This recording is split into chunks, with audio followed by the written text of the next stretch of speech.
I remember the exact moment my trust shattered, the way the late afternoon sun slanted through the blinds of my home office and illuminated the fine dust motes dancing in the air. I was reviewing quarterly projections on my laptop when Clarice stepped in. Her usually poised composure dissolved into tremors and red-rimmed eyes. She clutched a tissue in shaky fingers and swallowed hard before speaking. "Marcus, it's my mother. She needs an urgent scan. The doctor called this morning. It's expensive, and they won't wait." Her voice cracked on the last word, and despite the knot forming in my stomach, I reached for my wallet. I handed her my credit card without a second thought. 7 years of marriage had taught me that she would never lie about something so grave. I slid the card into her palm and watched her edge out of the room, tears glistening in her eyes, whispering, "You know I'd do the same for you." I barely registered the 2 days that followed. Work blurred into a series of conference calls, lunch meetings, client dinners, until a chime on my phone yanked me back to reality. A notification from the bank, a charge of $4,250 at Oahu Lux Escape, followed by another $3,300 at Maui Oceanfront Suites, both under the name Clarice Duval. My heart froze.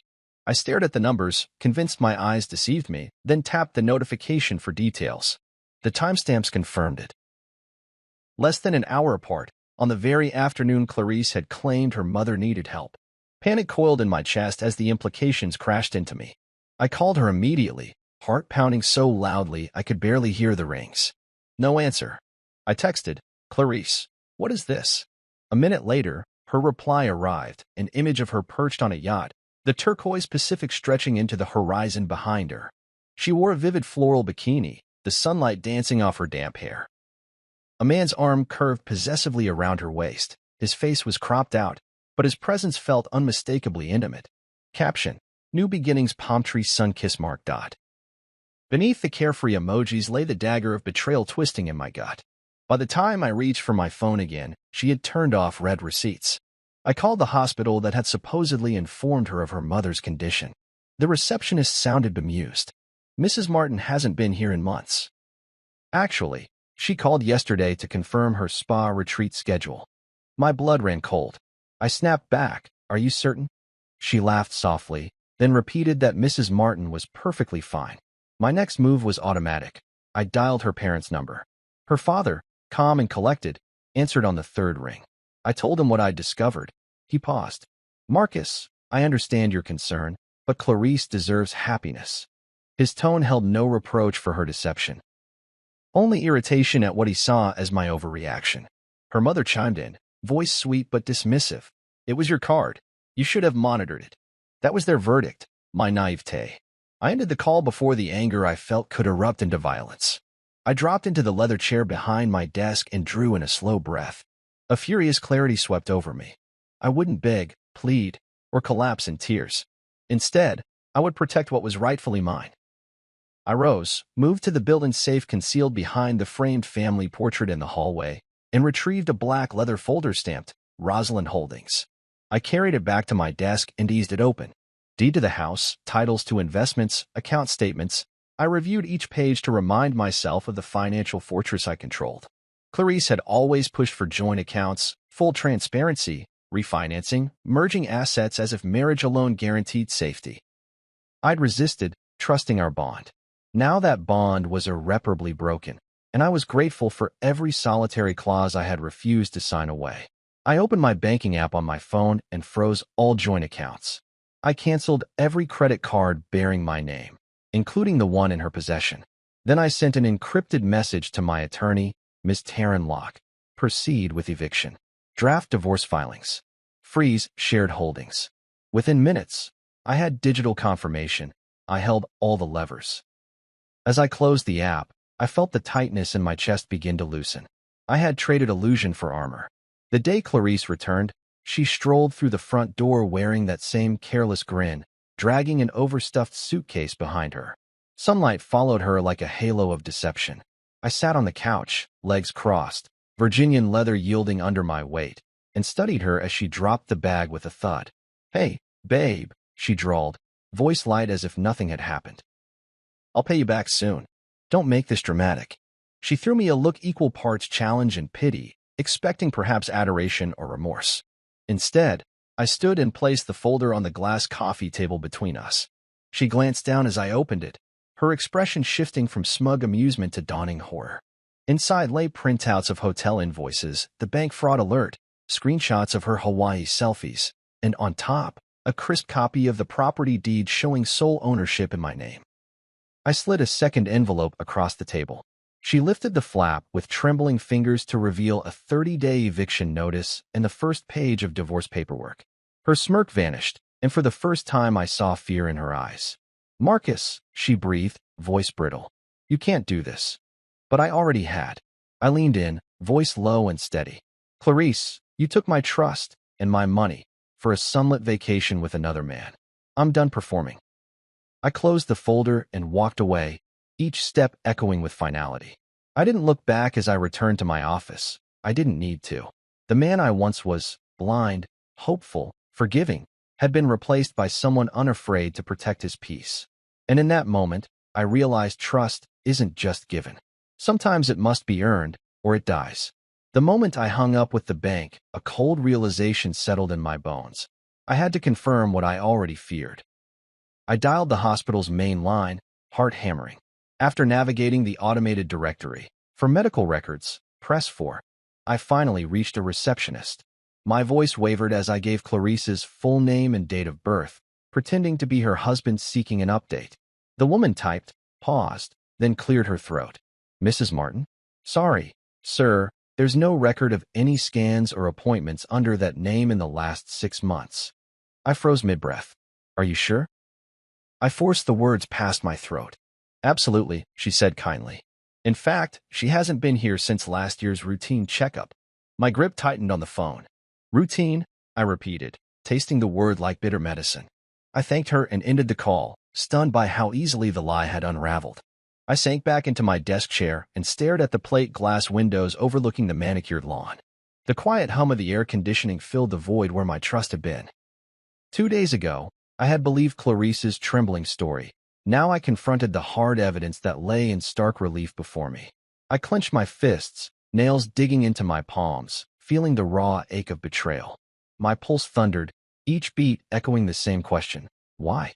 Determined not to let my mind conjure worse scenarios, I reached for my phone again and tapped her contact. I pressed call, but it went straight to voicemail. Reluctantly, I left a clipped message. "Clarice, call me back as soon as you can. It's important." No sooner had I hung up than my phone buzzed with a text from an unknown number.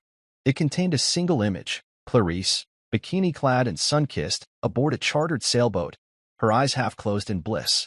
A hand that wasn't mine pressed a champagne flute to her lips.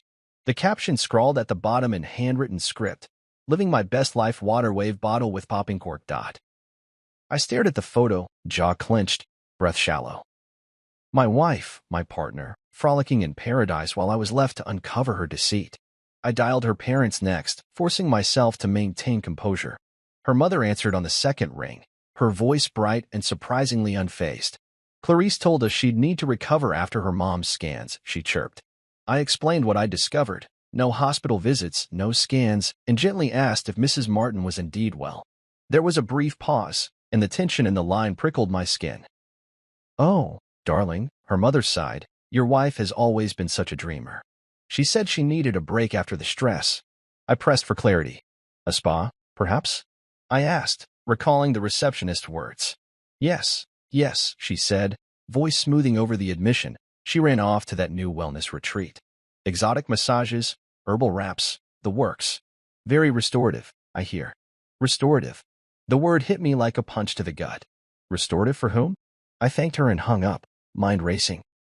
Clarice's lie had metastasized from a medical emergency into a self-indulgent escape, orchestrated so meticulously that even her own family had been charmed by the narrative. She had lied to me, manipulated her parents, and stolen our shared resources without a second thought. Anger flared, hot and relentless, but beneath it lay a numbness that chilled me more than any betrayal. I focused on breathing, slow, deliberate inhales, willing my pulse to slow. I opened my laptop and navigated to our shared calendar, clicking through the entries Clarice had made under her mother's name. The fake doctor's appointment, the reminder to call the insurance provider, the note about urgent prep. Each entry was a lie meticulously crafted to anchor her story, and as I deleted them one by one, I felt a grim satisfaction. The illusion was dismantled. My next move was deliberate. I drafted a succinct email to Clarice's manager at the marketing firm where she freelanced. "I need to confirm Clarice's availability," I wrote, adopting a tone of concern. She mentioned a family health crisis might require rescheduling this week's deliverables. I hit send and waited, though I anticipated the response. No crisis on record, no mention of family illness, just the same breezy assurances about deadlines. It arrived within minutes, no health issues, Marcus. Clarice said she'd deal with client work remotely. Another lie, another shard of truth stabbing me. By late afternoon, I had assembled the proof, the hospital rejection letter, the spa booking confirmation I found in her email trash folder, the sailboat photo screenshot, the manager's reply. I placed them in a neat stack on the corner of my desk. I stared at that pile, feeling the weight of each document like a brick in my chest. Then I picked up my phone and called her one last time. This time, her voicemail answer was immediate. I left a message as calm as I could muster. "Clarice, I know everything. Call me before dinner, or I'll assume you don't care to explain." Silence answered me. The minutes stretched thin. I stood, paced the office, sometimes glancing at the door as if expecting her to burst through with an apology. But the door remained closed. No footsteps, no pending text, no signal of remorse. Each tick of the clock ratcheted up the pressure in my temples until finally, I picked up my jacket and walked out the front door into the evening air, determined that when she did call, she would find a man who refused to be deceived again. They expected me to sulk, to spiral, to play the loyal, bewildered husband who forgives for the sake of dignity or denial. Clarice's parents certainly did. I could feel their smug anticipation radiating from every text her father sent. "Let's talk this through. Families overcome worse." And her mother, she practically scoffed through the phone, as though I were a child having a tantrum because my toy had been stolen. But I wasn't sulking. I wasn't spiraling. I was planning. The moment I ended that last call with them, I walked to the safe in my study. It was hidden behind an old framed print Clarice hated, a dull watercolor of a lighthouse I'd inherited from my aunt. I never removed it, not because I loved it, but because it kept her from touching the one place I stored everything that truly mattered. I entered the code and pulled the safe open. Inside were crisp folders, each labeled in clean black ink. One in particular, Rosalind Holdings. I hadn't opened that folder since the day Aunt Rosalind signed over the deed to me. She never married, never had children. I was her favorite nephew, the one she said had a good head and a steady heart. "Don't ever tie your future to someone else's spending habits," she warned me the day she signed the transfer. "Keep your name on what's yours." Back then, I thought she was just being cynical. Now I understood she had lived long enough to recognize how masks shift. I laid the deed flat on my desk. Our house, for bedrooms, wraparound porch, oak floors polished to a warm sheen every spring, was in my name, and my name alone. Clarice had insisted over the years that we refinance together. "Merge everything," she'd said sweetly, "so it feels like we're one." She hated that the deed only said Marcus Duval. Hated that her name wasn't carved into any foundation. I always told her we'd get to it eventually, but we never did. Something in my gut told me not to. Now I knew why. She could prance across a beach in someone else's arms, drink champagne with the sea as her witness, but she couldn't take this house. Not the walls where I built memories. Not the land I paid property taxes on. Not the office she never cared to step into. I pulled up my laptop next and opened our joint banking portal. It took 3 tries to get in. My hands trembled from more fury than nerves. The numbers blinked on screen. For shared accounts. The savings we once built together. The travel fund we never used. The emergency line she dipped into without warning. I froze every account with a few precise clicks. Then I created new ones. Personal, secure, locked down with authentication she couldn't breach. I moved my paychecks, rerouted the auto debits, and closed the credit cards she still had access to. The cards she used in Hawaii? Canceled. Replaced with a clean one that would arrive in 3 days. Next, I opened my encrypted legal platform and sent a message to Ms. Taranlock, my attorney. She'd helped me incorporate my consulting firm years ago and had always said, "Call me if anything personal ever gets professionally messy." I figured this qualified. Message: Taryn, I need to initiate a financial separation from Clarice Duval. Full documentation forthcoming. She used my card under false pretenses. Begin preparing divorce filings and a formal notice of eviction. The house deed is solely in my name. We've been married 7 years. No prenup, but all critical assets are protected. I need this handled quietly and thoroughly. I trust you. I hit send. Within minutes, she replied, got it. I'll initiate proceedings first thing in the morning. Do not let her into any more accounts. Also, change the locks. It was surreal how fast the machine could turn once you stopped doubting yourself. The locks. Of course. I stood, grabbed my keys, and drove to the 24-hour hardware store just outside town. I didn't think about what Clarice might be doing or who she might be with. I didn't wonder if she'd come back and pretend this never happened. I didn't care if she would cry. I was past those things now. I bought new locks for every exterior door, a video doorbell with cloud backup, and a smart lock for the garage. The cashier scanned everything slowly, glancing up at me like she knew. I didn't explain, just paid, loaded the trunk, and drove home. It took me 2 hours to replace everything. The last lock clicked into place just after midnight. I stood at the front door and stared at it, watching the new deadbolt gleam in the porch light. That sound, the click of a lock, had never felt like victory before, but it did now. Inside, I sat down and reviewed the documents Taryn had already uploaded. The eviction notice, the fraud report, a drafted motion to freeze community assets pending the divorce. She was fast, sharp, ruthless in the best way. And then I did one last thing. I logged into the account Clarice used to stream our shows. Our shared username, her favorite password. I changed it, not because I cared if she watched Netflix, but because even small things mattered now. I turned off the lights, silence blooming through the house like a reward. No footsteps from her heels clicking down the hallway. No artificial perfume lingering in the air. Just the low hum of the refrigerator and the whisper of my own breath. Clarice didn't know it yet, but the paradise she'd skipped away to would end in a storm she never saw coming. She had packed for a vacation. I had packed up a marriage. And the next time she tried to waltz in with her empty explanations, she'd find nothing familiar. No key that fit. No account that worked. No husband waiting to be swayed by red eyes and trembling hands. While she toasted to new beginnings, I was already deep into mine. Mine came with silence, with strategy, with power she never thought I had. And all it took was one lie in her eyes for everything to unravel. She just didn't know I would be the one holding the scissors.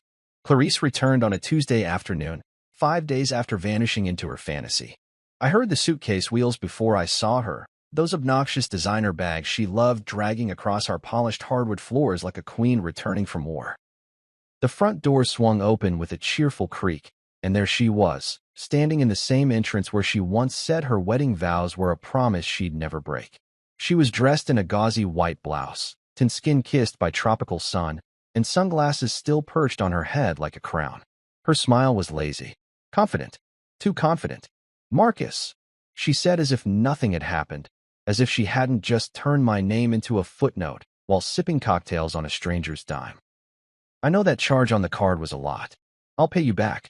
Don't make this dramatic." Her tone wasn't apologetic, it was annoyed, as if my silence was the real inconvenience. She had no idea what had unfolded while she was off playing muse to another man on some rented boat. I didn't speak. Not immediately. I just gestured to the folder resting on the coffee table in front of me. Tan leather, thick with paper, unassuming, until opened. She paused, her hand still on her suitcase handle. "What's that?" "Everything," I said evenly.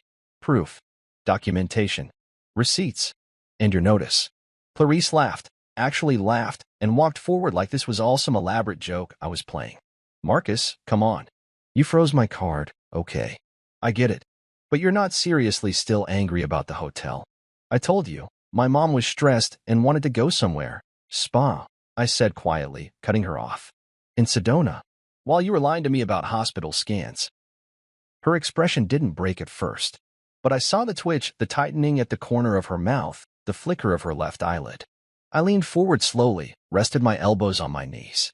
"You didn't just lie. You committed fraud. You used my card for personal expenses under a fabricated emergency. You told your mother to stay quiet. You blocked my calls. You sent a photo with a man kissing your shoulder and captioned it, 'New Beginnings.'" She looked down at the folder now like it had grown thorns. "It wasn't like that." "Then explain it," I challenged. Explain why I have copies of resort bookings, text messages, the call log from the hospital, and a notarized deed that says this house, I gestured around us, is in my name, not yours. Her mouth parted slightly. Her voice wavered. Wait, what does that mean? It means, I said, standing and walking around the coffee table, that you have 30 days to vacate the property. As of yesterday, we are legally separated. Divorce proceedings are filed. Cards are canceled. Locks are changed. And this house, I leaned in closer, is not your safe space anymore. She stepped back like I'd slapped her. You can't survive without me, she spat. I already did, I replied calmly. While you were drinking overpriced wine on a dock somewhere, I was here undoing the life you lied your way into. She blinked. You're bluffing. Without a word, I handed her the second envelope, the one with her name typed in neat bold letters on the front. Inside were 2 documents: the eviction notice and the divorce petition. Clarice's hand trembled as she pulled them out. Her eyes scanned the text quickly at first, then slower. Her breathing grew shallow. This is real, she whispered, voice cracking. It's signed, notarized, and processed, I said. You'll receive the full packet from my lawyer in the next 2 days. You'll also find that you no longer have access to any shared financial accounts. Oh, and your name's been removed from the car registration. You can still use it. For now. But only until the lease ends next month. She looked like a cornered animal now. All the pride, the smugness, the vacation glow gone. What replaced it wasn't remorse. It was rage laced with disbelief. You planned all this behind my back? She asked, eyes narrowing. No, I said, holding her gaze. You planned your exit. I just followed through. Clarice sat down, slowly, like her legs couldn't support her anymore. She stared at the eviction notice, her manicured nails tapping rhythmically against the edge of the table. I watched her unravel, not dramatically, not with screaming or begging, but with quiet fury. She wasn't used to consequences. She was used to control. And this time, she had none. You're really divorcing me over one mistake? She asked. One lie, I corrected. And it wasn't a mistake. It was a choice. You looked me in the eyes, cried about your mother, and then booked yourself a luxury escape with another man. That wasn't a slip-up. That was a betrayal. She was quiet for a long moment. Then she stood, picked up her suitcase. You think you're noble now, she said bitterly. But you'll regret this. People like you always do. I didn't respond. I walked her to the door and opened it. Clarice hesitated on the threshold, waiting. Maybe for me to beg her to stay. Maybe for one last argument she could twist in her favor. But I gave her nothing. When the door clicked shut behind her, I stood in the foyer and listened to the silence. Not the kind that comes from loneliness, but the kind that signals control has finally returned to its rightful owner. I turned and walked back to the living room, picked up the 2 envelopes, slid them back into the folder. I wasn't noble. I wasn't cold. I was just done being lied to. And for the first time in 7 years, that was enough. Clarice's scream pierced the quiet afternoon air like a siren, ricocheting off the walls of my living room even as her father's voice thundered through the speaker of my phone. I had slipped into my study to handle the fallout, closing the door behind me, but I could still hear every furious syllable as I sat at my desk, hands wrapped around a cold mug of untouched coffee. Marcus Duval, boomed Mr. Martin, voice taut with rage. You'll pay for this. You're destroying my daughter's life. I took a sip of coffee, black, potassium-rich roast, my favorite, letting the bitterness sharpen my mind. I leaned back in the leather chair, feet planted on the plush rug, and held the phone away from my ear so I could hear both myself and him clearly. Mr. Martin, I began, keeping my voice steady, measured. With all due respect, I'm simply enforcing the terms of our marriage contract. He spat a curse that left my jaw clenched. Marriage contract? You think this is legal? This is emotional torture. Emotional torture is fabricating a medical emergency, charging thousands in resort fees, and leaving your wife's mother to worry when she's perfectly healthy. I watched the seconds tick by on the antique clock above my desk. I have bank statements, confirmation emails from the spa, and her own text admitting she booked a yacht trip. He roared again, and I heard his wife, Clarice's mother, shushing him in the background. I caught the faint click of a cordless phone being handed off. Before long, Mrs. Martin's more subdued voice came through. Marcus, I'm so sorry, she began, voice syrupy with false sympathy. I didn't realize Clarice would deceive you like this. I straightened. setting the coffee mug down with gentle finality. Mrs. Martin, I'm not looking for pity. I'm looking for honesty. If you believed your daughter's story, you should have checked before enabling her. Now I'm dealing with the fallout. There was a sharp intake of breath. Darling, her tone shifted mid-sentence as if she were scolding a child. Your father's upset because he loves you. Then she turned back to me. Marcus, I know Clarice is stubborn, but she's also vulnerable. Can't you just let this go? Her words pried open a different kind of anger, one tinted with disappointment. Let it go. I echoed softly. Mrs. Martin, if I let this go, I would be validating her behavior. I would be responsible for the consequences of her deception. Do you think that's acceptable? She hesitated. I imagined her stepping away from the phone, her husband's shake of a head visible in her periphery. Well, I suppose not. Mr. Martin's voice cut back in like an impatient engine. You're making a huge mistake. We'll see you for eviction and divorce. I braced myself, leaning forward and resting my forearms on the desk. Please do, Mr. Martin. Because I recorded our previous conversations, I documented all fraudulent transactions, and I filed a police report for identity misuse.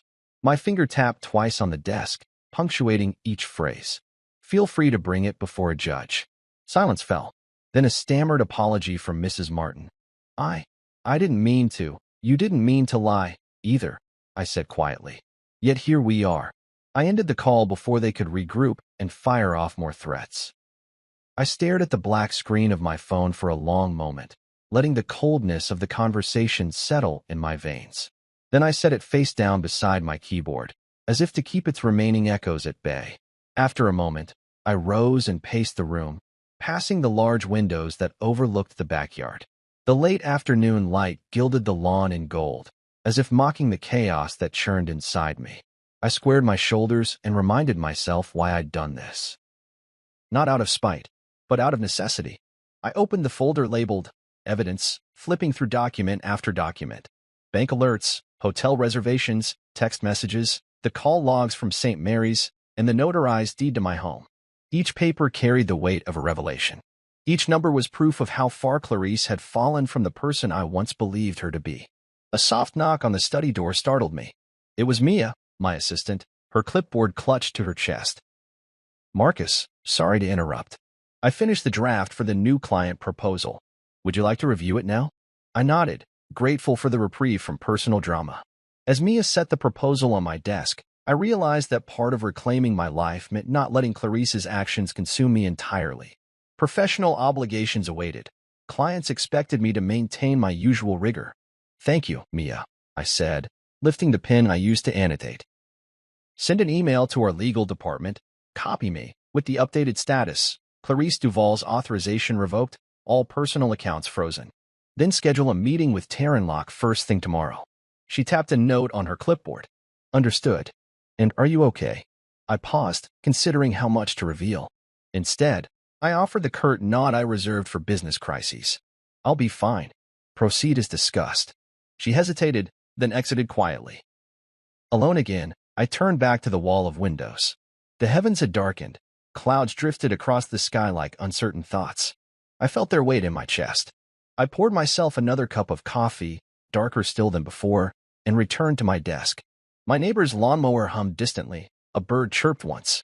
Life outside moved forward, indifferent to the implosion of my marriage. In that moment, I realized I didn't just revoke her access to my credit card and my home. I revoked my own blind faith. I reclaimed the agency I'd surrendered when I handed her that first tearful plea for help. I tapped the folder closed and slid it back into its place of honor in the safe. Its contents were no longer for display, but a warning etched reminders of the day my trust was weaponized. When Mia returned with Clarice's eviction notice ready for signature, I signed without hesitation. No flourish. No resentment. Just a steady hand marking the end of a contract built on lies.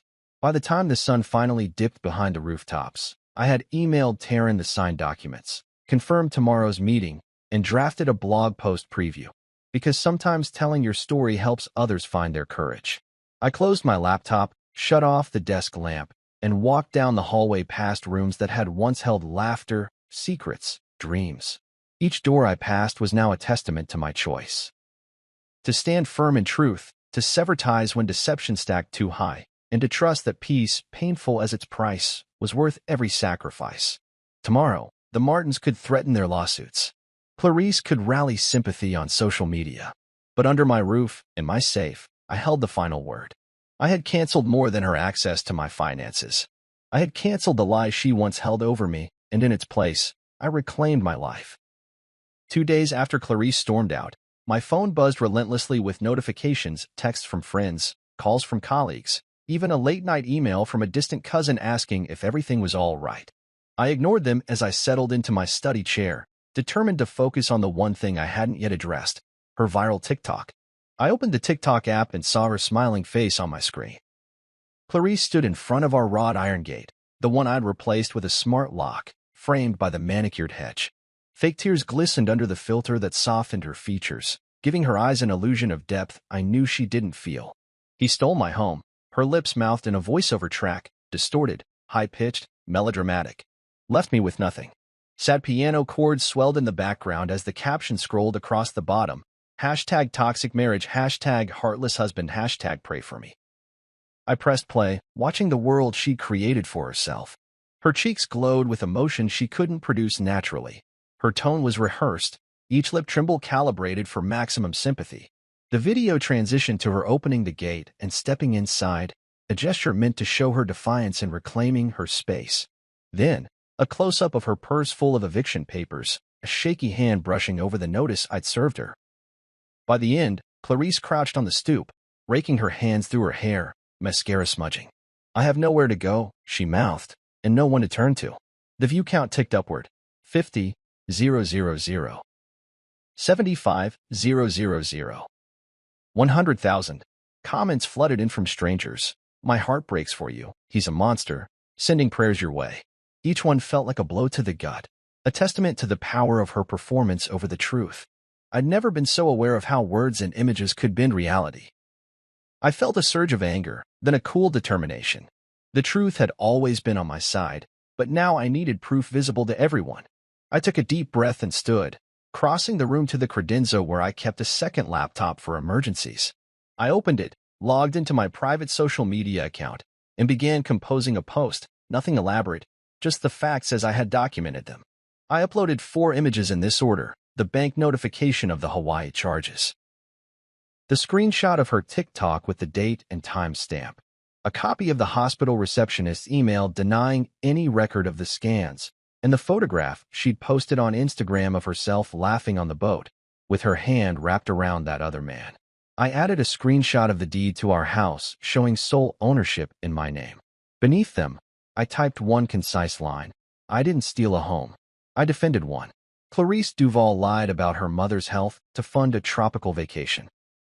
Here's the proof. I paused before hitting post, imagining the ripple it would send through the same network she had manipulated. Then I tapped share. Within minutes, comments began trickling in. "Wow, I didn't know the backstory. So sorry this happened to you. Honesty matters. Thank you for sharing. She really played you." A few harsh ones too, accusing me of public shaming. But most were supportive, rooting for me in this private battle made public. I closed the laptop and leaned back, feeling the tension ease for the first time in days. Clarice's TikTok had amassed 120,000 views. My post reached 500,000 in half the time, proof that truth, when visible, carried its own weight. The next morning, the shockwaves reached beyond social media.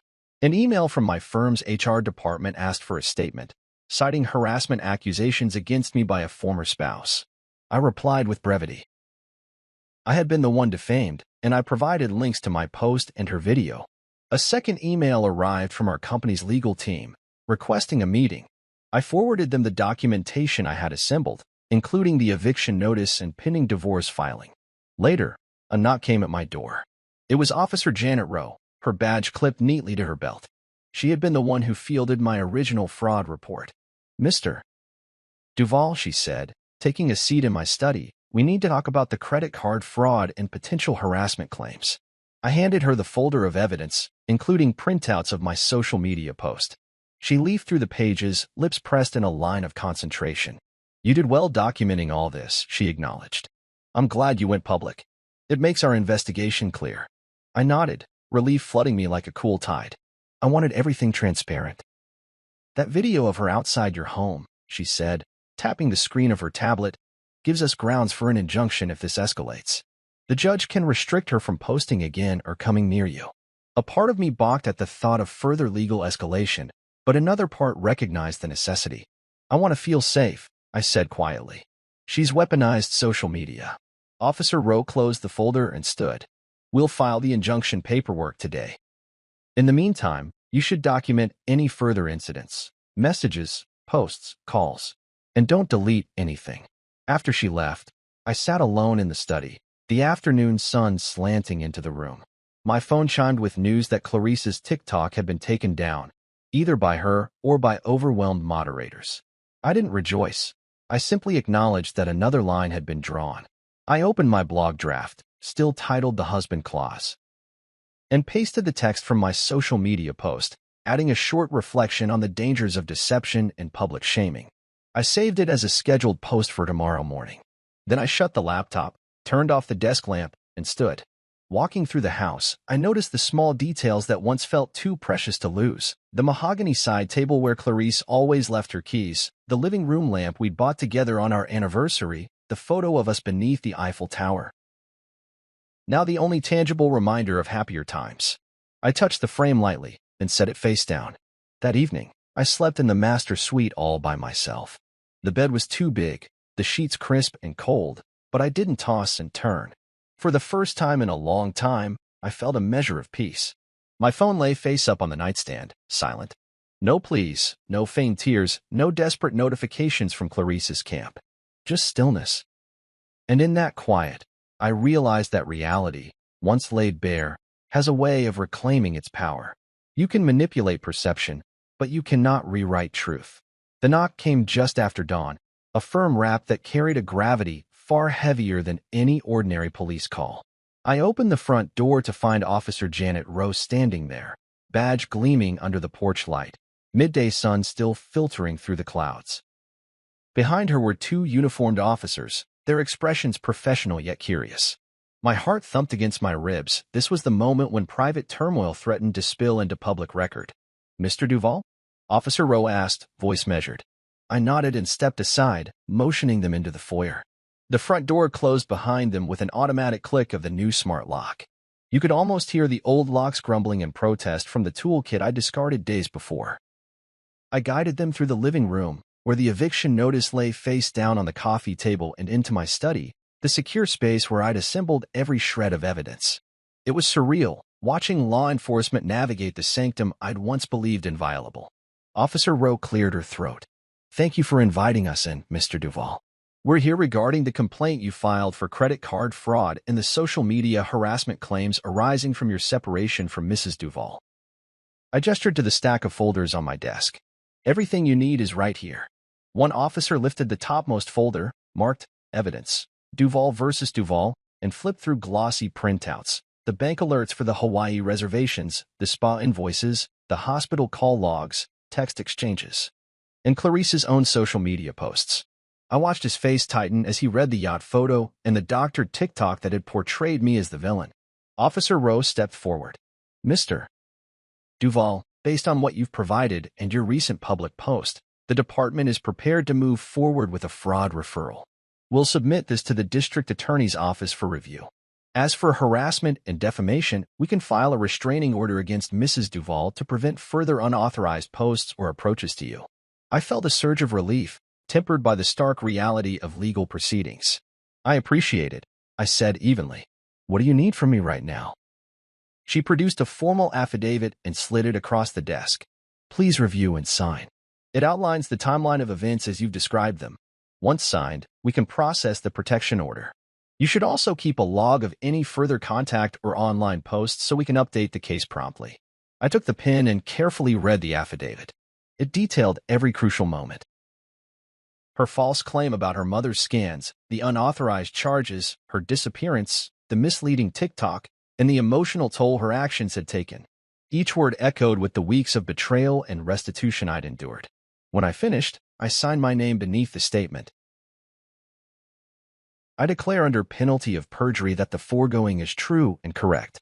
Officer Rowe collected the paperwork and handed me a copy. You'll receive a certified copy of the protection order within 24 hours. Until then, if she attempts further contact, call us immediately. And with your permission, we'll handle any service of process at your convenience. I nodded. Thank you. I'd prefer they serve her paperwork here, rather than me having to coordinate anything.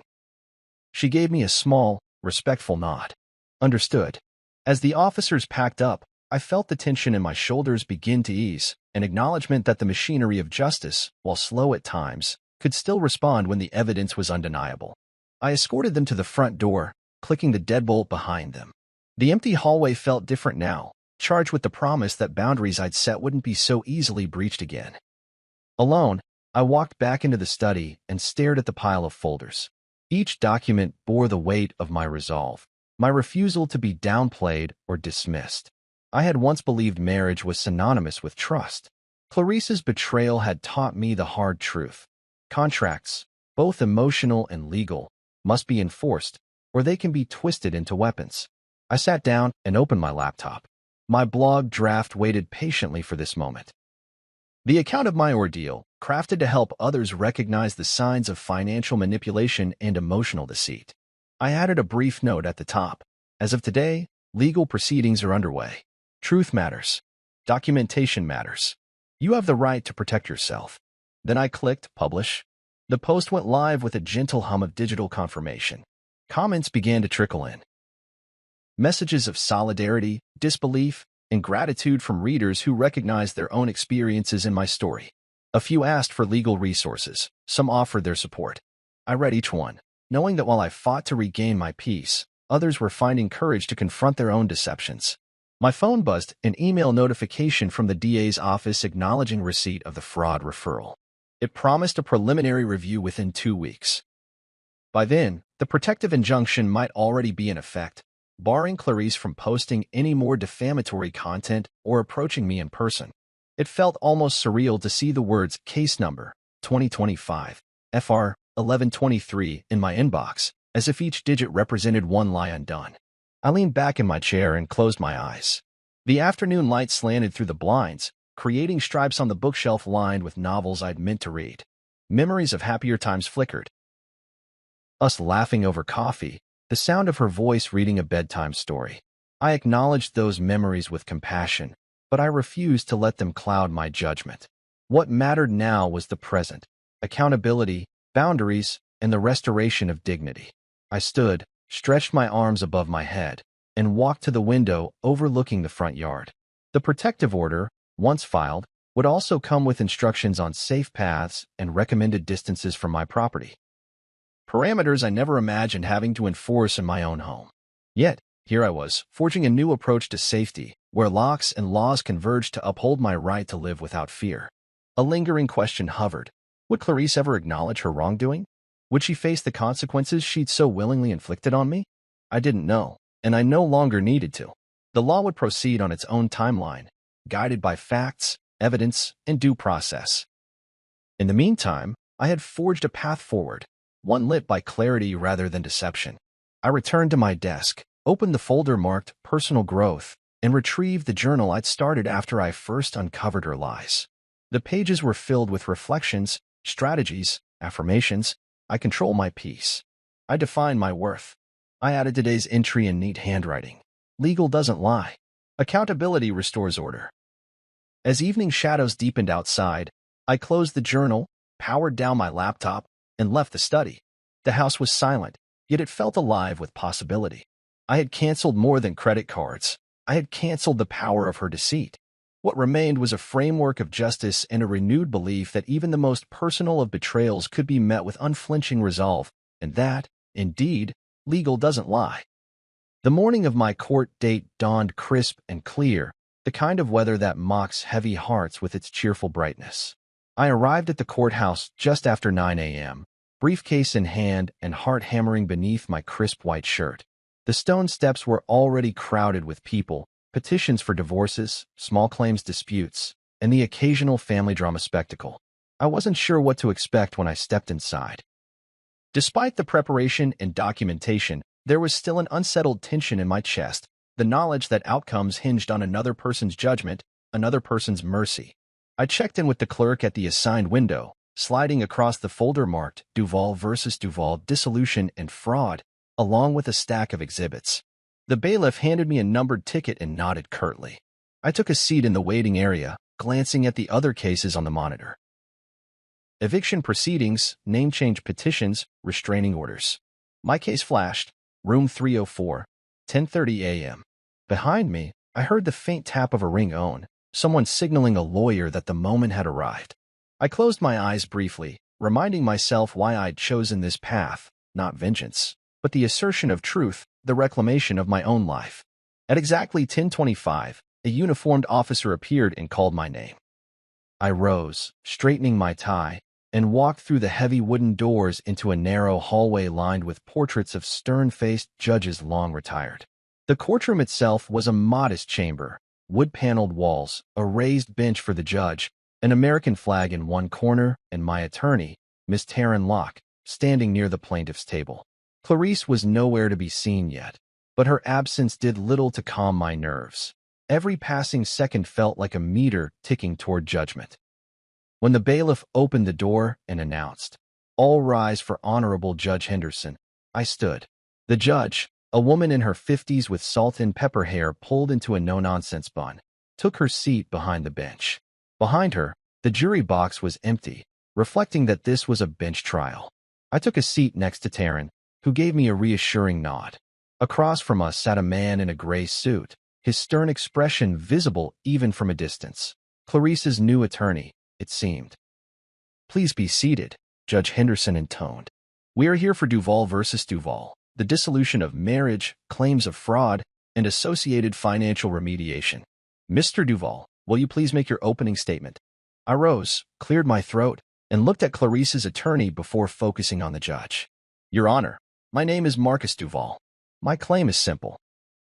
Over the course of 2 days in early June, my then-wife, Clarice Duval, represented that her mother required urgent medical scans, an emergency that justified immediate withdrawal of funds from a credit card in my name. Instead, records show that her mother was healthy and on a spa retreat, while my wife was on a luxury vacation in Hawaii with another man. I'm here to request repayment of $6,420, the exact charges incurred, along with community service as deemed appropriate, and confirmation of my exclusive ownership of the property in question." I paused, letting my words settle. I have presented the court with evidence: bank statements, spa invoices, call logs from St. Mary's Medical Center, screenshots of social media posts, the property deed showing sole ownership, and documentation of my canceled credit cards and eviction notice. I asked the court to hold Mrs. Duval accountable for her deliberate misrepresentation and financial misconduct. Judge Henderson inclined her head. "Thank you, Mr. Duval. Mrs. Duval or her counsel may present a response." Clarice's attorney stood, buttoning his jacket. "Your Honor, Clarice Duval maintains that any charges were made with her husband's implicit consent, and that any misunderstanding regarding her mother's health was unfortunate but not intentional. We contend that these events do not constitute fraud, but rather a miscommunication between spouses. We further request that the marriage dissolution proceed on equitable grounds without additional financial penalties." He sat, looking at me with what I perceived as barely concealed disdain. Judge Henderson nodded. "Very well. Mr. Duval, you may call your first witness or present your first exhibit." Taryn spoke beside me. "I recommend leading with the bank statements and digital authorization logs." I handed her Exhibit A, a printed sheet from the credit card portal showing the Hawaii hotel charges, time-stamped and labeled. She placed it on the lectern and addressed the judge. "Your Honor, Exhibit A is a copy of the cardholder transaction history indicating 2 charges totaling $6,420 on June 4th, both posted under Mrs. Duval's name. The card in question was issued solely in Mr. Duval's name and was reported stolen the following day, upon Mr. Duval's discovery of the unauthorized use." Judge Henderson examined the pages, then turned her gaze to me. "Mr. Duval, is this record accurate?" I confirmed, "Yes, Your Honor." Taryn followed with Exhibit B, the transcript of the hospital's call, the receptionist's statement that no scans had been recorded, and email confirmation of her mother's spa booking. Then Exhibit C, screenshots from Clarice's Instagram and TikTok, clearly showing her pleasure cruise and false narrative. Each exhibit drew murmurs of understanding from the courtroom once people realized the weight of the evidence. Next, the judge asked for Clarice's testimony or her defense to call witnesses. There was a pause before Clarice herself walked through the door, a pale figure in a navy dress, eyes soaked with genuine tears this time.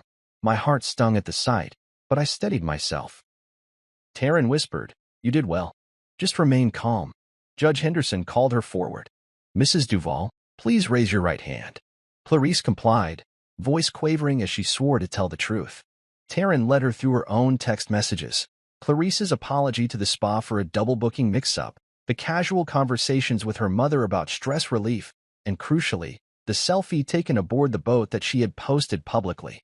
With each revelation, Clarice's composure slipped further. Her attorney objected twice, once on relevance, once on privacy, but both objections were overruled. Finally, Taryn pressed the hardest point, Clarice's statement in court that she believed she had authorization to use the card. "Mrs. Duval, you told your husband that his card was needed for medical scans. That was a deliberate misrepresentation, was it not?" Clarice looked down, voice trembling. I didn't realize it would cause so much trouble. I thought he'd understand." "Understand?" Taryn echoed.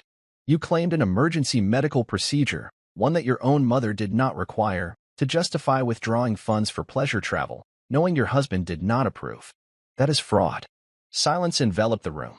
Judge Henderson fixed Clarice with a solemn gaze. "Mrs. Duval, the court finds that you knowingly misrepresented facts to obtain funds. Therefore, you are ordered to repay Mr. Duval $6,420 within 30 days, perform 100 hours of community service, and you will vacate the marital home within the eviction notice period previously served. Further, Mr. Duval retains sole ownership rights to the property, and Mrs. Duval shall not contest these terms." Clarice's attorney stood for a moment, as if to argue, but then sank back into his seat. All that remained was for the judge to bang her gavel. The echo snapped through the chamber, and in that instant I felt a seismic shift not in the walls around me, but inside my own chest. The gavel landed a second time for emphasis. Court was adjourned. I gathered my things, folder, briefcase, tie still neat at my collar, and walked out alongside Taryn. She draped a comforting arm around my shoulders. I breathed in the corridor air, feeling a mixture of exhaustion and relief that burned straight into my bones. In the hallway, I paused and realized I had done more than win a legal battle. I had stood for truth, insisted on accountability, and reclaimed authority over my own life. Each step away from that courtroom felt lighter than the one before. As I stepped into the sunlight, I saw arrangements being made. Security would deliver the repayment notice, the community service orders, and final divorce papers. But already my mind looked past them, envisioning a future where trust was earned anew, not given recklessly, and where peace was once again mine to claim. 30 days after I served the eviction notice, the house felt strangely empty, rooms echoing with the absence of her laughter, the hollow stillness where her perfume once lingered. I'd spent that morning adjusting to solitude. Opening blinds wider, letting sunlight claim the corners she used to avoid, rearranging cushions on the sofa where we'd sat side by side. Then the black SUV rolled into the driveway, its engine cutting through the quiet like a judge's gavel. I stood on the porch, arms crossed, watching as Clarice climbed out with 2 suitcases in hand. Her parents hovered behind, their faces turned toward me but their eyes hoping for confrontation. She paused on the top step, glancing at the smart lock gleaming silver in the morning light. It was a silent testament to boundaries she had once crossed without hesitation. "Need help?" I asked, voice calm, controlled. Clarice shook her head and inhaled sharply as if gathering courage.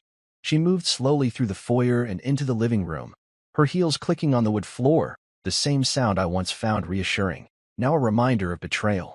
She lifted a framed photo off the mantel. Our wedding day, smiles frozen in time. Her hands trembled, and for a moment I wondered if she'd realized what she'd lost. "Give it to me," I said softly. When she didn't move, I stepped forward and took the frame from her grip. "This stays." I set it on a side table. "You took our trust. I'm keeping the memories that matter." Her breath caught. She said nothing. I watched as she deposited another half-dozen items into her suitcase.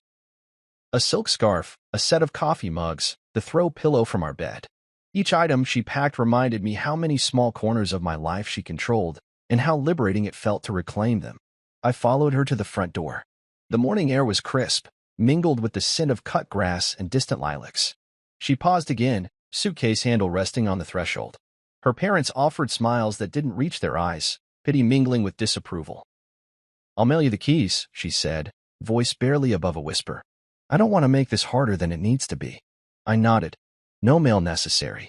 I extended a small envelope, her copy of the court order confirming she'd relinquished any claim to the property.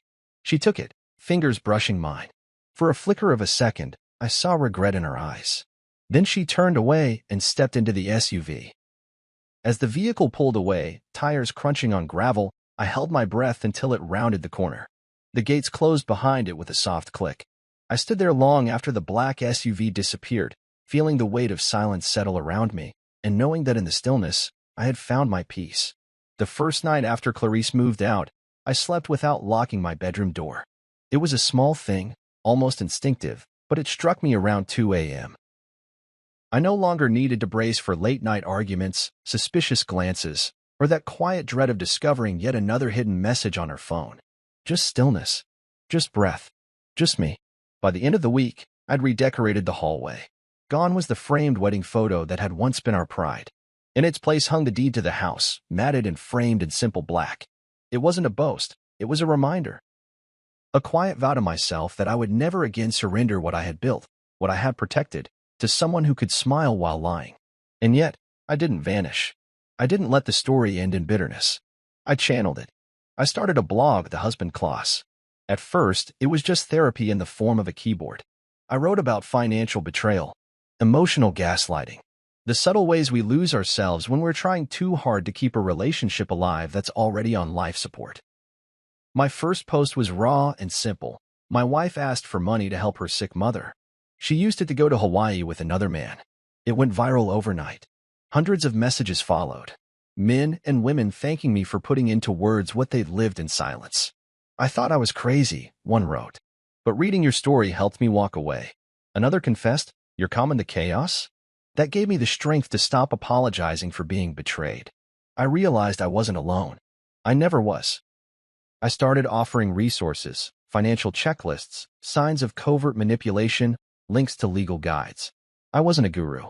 I was just a man who'd learned the hard way that peace, while expensive, is worth every cent and scar.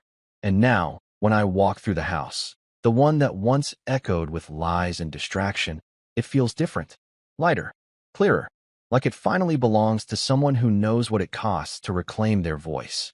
My name is Marcus Duval. I don't just own my home. I own my peace.